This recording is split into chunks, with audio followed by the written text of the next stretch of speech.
Today we're turning a real building photo into a digital blueprint. Start by desaturating your photo and increasing contrast to exaggerate edges. Apply find edges and invert the result, then set it to screen mode for glowing white lines. Use a solid navy or deep cyan background to create the blueprint base. Add technical markings, arrows, dimensions, dotted curves, using line tools. Apply outer glow to your outlines to mimic blueprint light bloom.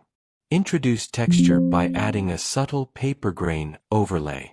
Once everything aligns, your building looks like a technical drafting sheet, clean and stylish. Let's engineer your image into a blueprint.